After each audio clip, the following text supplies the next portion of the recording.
Hey everybody, this is Paige from Mosaic Moments, and this is another design breakthrough episode. And I have this lovely layout here. This one was made by designer Jody, and this page popped out at me right away when she first made this.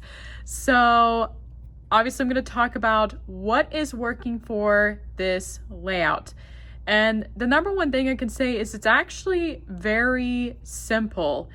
As you can see, there's only one cardstock color. Of course, there's a grid paper, and the photos are all pretty similar, and they're all very balanced.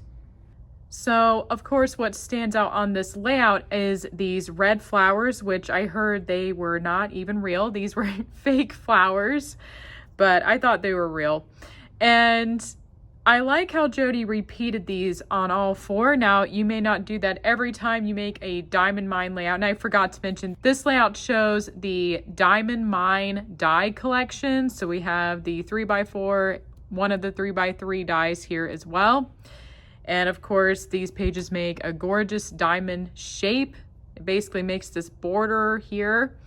And so she repeated, it's not the same exact photo over and over again, but it's the photo of the same subject. Of course, if you didn't have multiple photos of, the flower, let's say you were at the flowers and you only took one photo, you could repeat that photo over and over again. But it's also nice to have a little variety. So sometimes repeating the same photo over and over again, it's obvious on your layout. So if you can take multiple of the same subject, that would be awesome. But the red on these photos obviously contrasts the rest of the layout. I also really like, again, the balance on this page. So on this layout, in the four corners, she has subjects of people in it. And of course, they're in the center as well. And then in these little triangular sections, which these sections would be difficult to put people in, but she used it as an opportunity to show some of the scenery in Italy, and it's gorgeous. So overall, it's a very balanced layout. And in the four corners here, she didn't put the red flowers. I mean, there's a couple, but they're kind of taken from further away. But I really like how even these four corners are balanced because they're all photos of these flowers taken from further away, which is really interesting.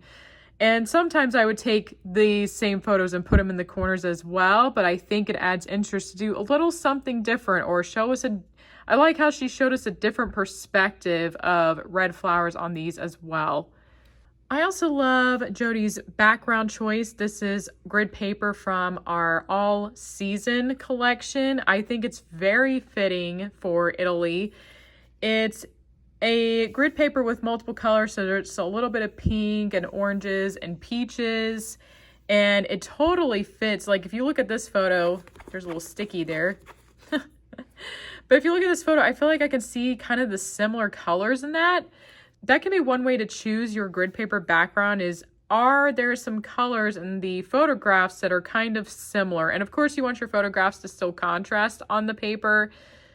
But I really love how it kind of ties into the colors in her photographs. And of course, this paper has some like distressing in it. And Italy to me is very distressed. It's like a lot of the buildings and things, they're also kind of distressed and old. And so this paper is very fitting for the location and matches the photos very well. Or you know what it reminds me of? It reminds me of the lighting in the photographs. I love it. So I really like too. So I wouldn't do this every time, but if you look at these little corners, she actually left them empty. So you can do that with the diamond mine because these little corners are placed in a way you don't see the grid lines. And I actually almost didn't notice them initially. And then I looked at it again. I was like, wait a minute, I didn't even notice that.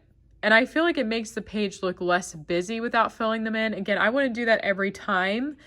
But you may want to keep these empty.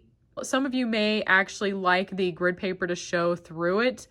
And if you still feel like something's missing, you can always place them in. But that's what I recommend is putting these kind of die cuts on and then seeing later if you actually do need to fill them in.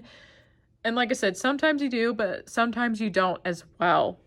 Anyway, this is overall an amazing layout One of the biggest things here is the symmetry. It's a beautiful symmetrical design. And again, it was kept very simple. There's no pattern paper.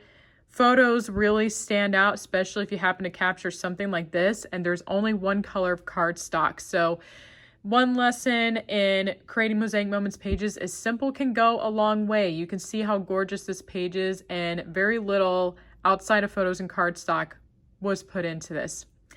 Anyway, that's all I have for this layout. I hope to see you in the next episode. Thank you so much for watching, and let me know what about this layout appeals to you. I love hearing your comments about these layouts. So if there's something I missed or something you find appealing, let me know in the comments.